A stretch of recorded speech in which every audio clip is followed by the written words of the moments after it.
दोस्तों, आज जीएस के टॉपिक में हम बात करेंगे पहलगाम हमले के बारे में, जिसपे आतंकवादियों ने हमला किया और इसमें 26 लोगों ने अपनी जान गंवाई। पहलगाम की वायसरन घाटी में मंगलवार को आतंकी हमले में इतने लोग मर गए और 17 लोग इसमें लगभग घायल हो गए। आतंकियों ने पर्यटकों को निशाना बनाते हुए गोलीबारी की। आतंकी हमले के बाद बुधवार सुबह से सेना से लेकर एनआई और पुलिस और अन्य एजेंसियां हाई अलर्ट मोड पर हैं। बाकी ड्रोन से हेलीकॉप्टर से चप्पे चप्पे निगरानी रखी जा रही है और साथ ही आतंकियों को तलाश किया जा रहा है। दोस्तों, इसी बीच भारत सरकार ने 5 बहुत बड़े फैसले लिए हैं, वो जो आपको जानना बहुत ज़्यादा जरूरी है, क्योंकि ये जो 5 बड़े जो फैसले हैं ये बहुत ही ज़्यादा महत्वपूर्ण हैं। पाकिस्तान से रिश्ते सुधारने के लिए थे जो भी चल रहे थे, परंतु इससे रिश्ते और ज़्यादा बिगड़ेंगे और बिगड़ना भी चाहिए, क्योंकि जो देश किसी अन्य देश के नागरिकों की हत्या करवाता है और ऐसे देश के साथ संबंध अच्छे तो नहीं हो सकते हैं। तो दोस्तों, हम उन 5 बिंदुओं को जानेंगे जो भारत सरकार ने इस हमले के बाद लिया है इस वीडियो के अंदर। दोस्तों, पहला है 1960 की संधि, जल संधि को तत्काल रूप से भारत सरकार ने स्थगित कर दिया है, यानी उसको रोक दिया है।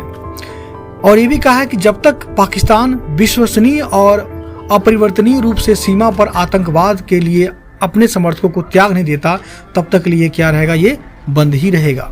दोस्तों, जानिए क्या है सिंधु जल समझौता, उसके बारे में। समझौते के अनुसार सतलुज, व्यास, रावी का जल भारत को और पश्चिमी नदियों में सिंधु, झेलम, चिनाब का जल पाकिस्तान को दिया जाएगा।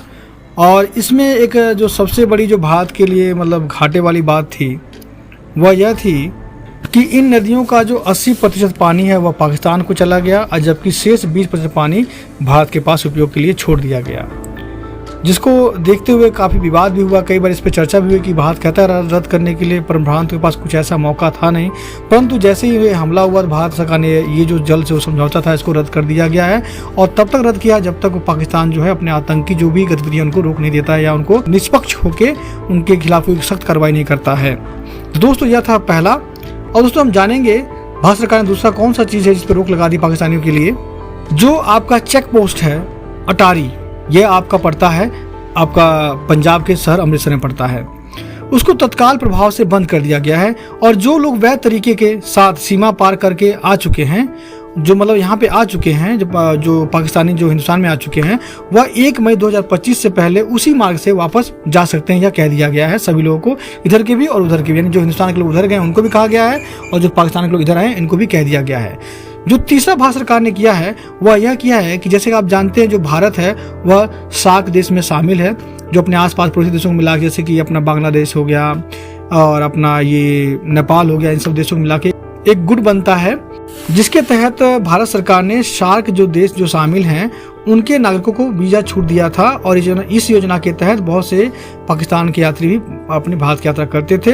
अब उनको अनुमति नहीं दी जाएगी, इस वीज़ा को भी पाकिस्तान के लिए बंद कर दिया गया है। पाकिस्तानी नागरिकों को अतीत में जारी किए गए किसी भी जो महत्वपूर्ण स्पेशल वीज़ा है उन सभी को रद्द माना जाएगा।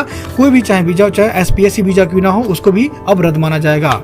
और एक और सरकार ने चेतावनी दी है कि जिसके पास एसपीएस वीज़ा के जिसके पास वर्तमान में पाकिस्तान के पास है, वह 48 घंटे के अंदर जो पाकिस्तानी नागरिक है वह भारत को छोड़ दे। ये भारत सरकार का जो तीसरा जो सख्त फैसला था। अब दोस्तों, हम बात करेंगे भारत सरकार के चौथे फैसले के बारे में। जो दिल्ली में पाकिस्तान के उच्च योग है, यानी जो आप कहते पाकिस्तान हाई कमीशन है, यानी आप कह सकते हैं जो पाकिस्तान हाई कमीशन है जिसे उच्च आयोग बोला जाता है, में रक्षा, सैन्य, नौसेना और वायु सलाहकारों को जो भी उसके अंदर व्यक्ति हैं उनको अब एक आम व्यक्ति घोषित कर दिया गया। अब वो स्पेशल नहीं रहेंगे। और ये भी कह दिया गया है कि जो भी उच्च आयोग में जो भी लोग रहते हैं, पाकिस्तान सरकार के जो भी लोग हैं, वह भारत छोड़ें 1 सप्ताह के अंदर। सरकार ने कह दिया है कि पाकिस्तान एम्बेसी है वह भारत से अपना सब सामान समेट के अपने वापस वतन चली जाए 1 हफ्ते के अंदर। ये भारत सरकार का चौथा बड़ा सख्त फैसला है। अब दोस्तों, हम बात करते हैं आखिरी 5वां जो बड़ा फैसला है। भारत इस्लामाबाद स्थित, यानी भारत सरकार ने जो उसके जो कमिश्नर है, जो उच्चायोग है, जो उसमें पाकिस्तान में जिनका एम्बेसी है, उस भारत सरकार ने क्या किया है कि अपने जो भी कर्मचारी पाकिस्तान के अंदर उच्चायोग जो भी हैं उन सभी को वापस बुला लिया गया है और अपने जो भी वो व्यक्ति वहाँ पे थे उन सबको पद से निरस्त कर दिया गया है।